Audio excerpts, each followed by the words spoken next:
The Kingdom of Paramithi presents Cinderella, written by Paul Field. Every day is a special day in the Kingdom of Paramithi. Let's see what is happening today inside Paramithi Palace. James and Genevieve were cleaning the throne room in preparation for the arrival of King John and Queen Isabella. James bowed and Genevieve curtsied to their majesties as they entered the room. The king and queen then sat on their thrones. As we're in our royal robes, what royal duties do we have to perform? Asked King John. James looked at the royal appointment book and said, "Your Majesties are presenting the Medal of Paramithi to a very special person." Genevieve agreed and said in French, "Tout à fait spécial."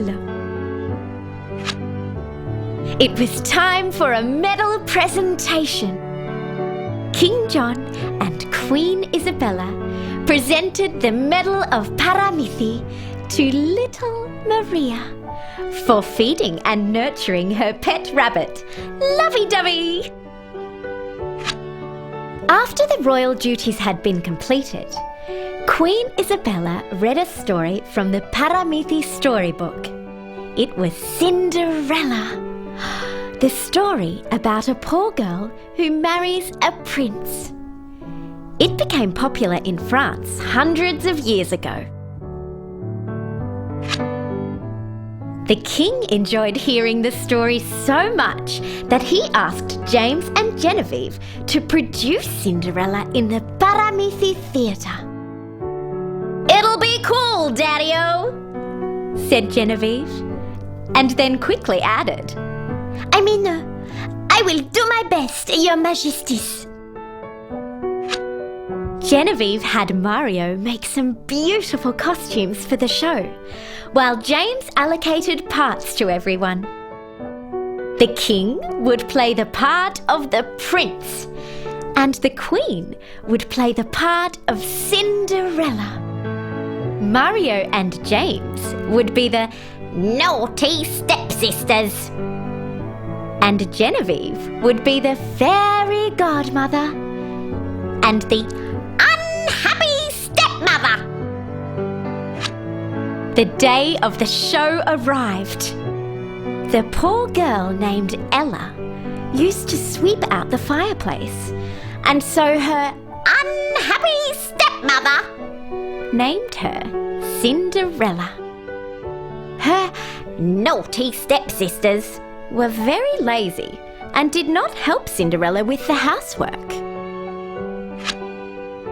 The prince wanted to find a wife, and so invited all the maidens of the kingdom to a royal ball. He hoped he would find someone who was loving and kind, and he would make her his princess. The naughty stepsisters did not want the beautiful Cinderella to attend the ball, and so ripped up her dress. Poor Cinderella was heartbroken and cried for help. A fairy godmother appeared and said, "I'll cast a spell so that you cannot lose. You'll have beautiful clothes and hair, and special, sparkly shoes." And with a wave of her magic wand, Cinderella looked as beautiful as a princess. But the spell would only last until midnight, and so she would have to return home before then. The naughty stepsisters danced with the prince, but he was not interested in them, as they were vain, boorish, and, well, naughty. Then the prince saw Cinderella. He had never seen such beauty before, and fell instantly in love. They spoke for hours and then danced, and he sang. I look in your eyes and see my future, but for now, it's here in my arms. Cinderella also had a wonderful time with the prince. She sang to him. I look in your eyes and see my future. I see we're together for the rest of our lives. Suddenly, the clock struck 12. It was midnight. The fairy godmother's spell would be broken, and so Cinderella ran from the palace. As she left, one of her special sparkly shoes fell off. The prince had finally met the love of his life, but she had run away from the ball. All she left behind was a special sparkly shoe. And so, the prince knew that if he could find who owned the shoe, he would find his one true love again. The prince travelled the countryside, and hundreds of women tried to fit into the special sparkly shoe. The prince had almost given up hope when he came to the house of Cinderella and the naughty stepsisters. The naughty stepsisters tried in vain to fit into the special sparkly shoe. The prince did not recognize Cinderella in her old work clothes, but as it was the last home in the village, he asked her to try on the special sparkly shoe.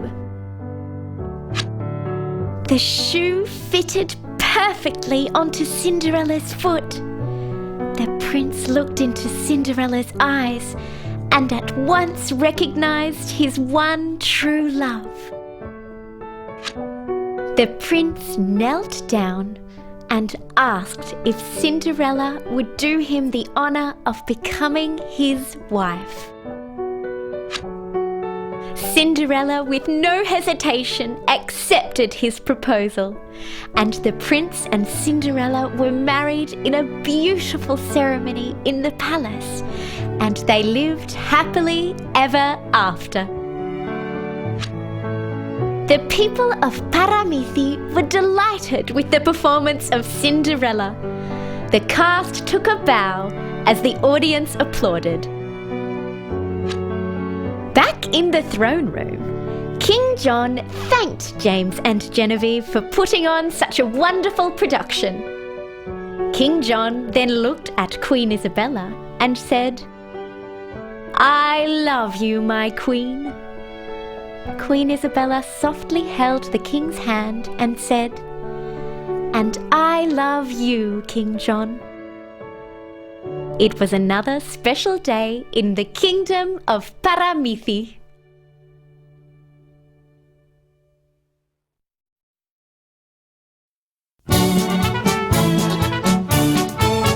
Never mind our royal duties, we have other work to do. Please, I will tell the cast to get here fast and they'll perform the show. There'll be costumes so delightful and some that will be frightful. Here's the singer's lovely chorus, voices like the angels sing. They will sing with deep emotions, they will sing for queen and king. For our good Queen Isabella, Find a cause